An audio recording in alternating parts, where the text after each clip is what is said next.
పల్నాడు జిల్లా ఎస్సీసెల్ ఆధ్వర్యంలో పిన్నెల్ని గ్రామానికి చెందిన వైఎస్ఆర్ కాంగ్రెస్ పార్టీ కార్యకర్త సల్మాన్ హత్యను తీవ్రంగా ఖండిస్తూ శుక్రవారం నిరసన కార్యక్రమం నిర్వహించారు. ఈ కార్యక్రమానికి వైఎస్ఆర్ కాంగ్రెస్ పార్టీ పిఎస్సి సభ్యులు, వినుకొండ మాజీ శాసనసభ్యులు బొల్ల బ్రహ్మనాయుడు హాజరయ్యారు. ఈ సందర్భంగా మాజీ ఎమ్మెల్యే బొల్ల బ్రహ్మనాయుడు మాట్లాడుతూ, ఆంధ్రప్రదేశ్ రాష్ట్రంలో కూటమి ప్రభుత్వం అధికారంలోకి వచ్చినప్పటి నుంచి రెడ్ బుక్ రాజ్యాంగం పేరుతో దళిత నాయకులపై, వైఎస్ఆర్ కాంగ్రెస్ పార్టీ కార్యకర్తలపై హత్య రాజకీయాలు జరుగుతున్నాయి అని తీవ్రంగా మండిపడ్డారు.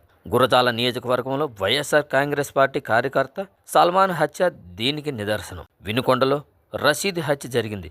ఇంకా ఎన్ని హత్యలు చేస్తారు చంద్రబాబు నాయుడు గారు అని ప్రశ్నించారు. కూటమి ప్రభుత్వం అధికారంలోకి వచ్చిన తర్వాత వైఎస్ఆర్ కాంగ్రెస్ పార్టీ సానుభూతి పరులపై దాడులు, బెదిరింపులు పెరిగాయని, బొల్లపల్లి మండలం పలుకూరు గ్రామం నుంచి వందలాది కుటుంబాలు గుంటూరుకు వలస వెళ్లాల్సిన పరిస్థితి ఏర్పడిందని ఆవేదన వ్యక్తం చేశారు. చివరికి ఒక దళితుడు అయిన సల్మాన్ మృతదేహానికి అంత్యక్రియలు చేసుకోవడానికి కూడా గ్రామంలోకి వెళ్లకుండా ఆంక్షలు విధించడం దుర్మార్గం. మీరేమైనా ఉంటే మా జోలికి రండి, మా కార్యకర్తల జోలికి వెళ్లి మీరు ఏం సాధిస్తారు అంటూ కూటమి ప్రభుత్వాన్ని హెచ్చరించారు. వల్ల బ్రహ్మనాయుడు సల్మాన్ గారి కుటుంబానికి వైఎస్ఆర్ కాంగ్రెస్ పార్టీ సంపూర్ణంగా అండగా ఉంటుందని, న్యాయం జరిగే వరకు పోరాటం ఆగదని బొల్ల బ్రహ్మనాయుడు స్పష్టం చేశారు. ఈ నిరసన కార్యక్రమం పల్నాడు జిల్లా వర్కింగ్ ప్రెసిడెంట్, నరసరావుపేట నియోజకవర్గం మాజీ శాసనసభ్యులు గోపిరెడ్డి శ్రీనివాస్ రెడ్డి, మాజీ మంత్రి శ్రీమతి విడుదల రజని, పార్లమెంటు పరిశీలకులు పూసారి గౌతమిరెడ్డి, గురజాల నియోజకవర్గ మాజీ శాసనసభ్యులు కాసు మహేశ్వర్ రెడ్డి, సమన్వయకర్త గజ్జల సుధీర్ భార్గవ్ రెడ్డి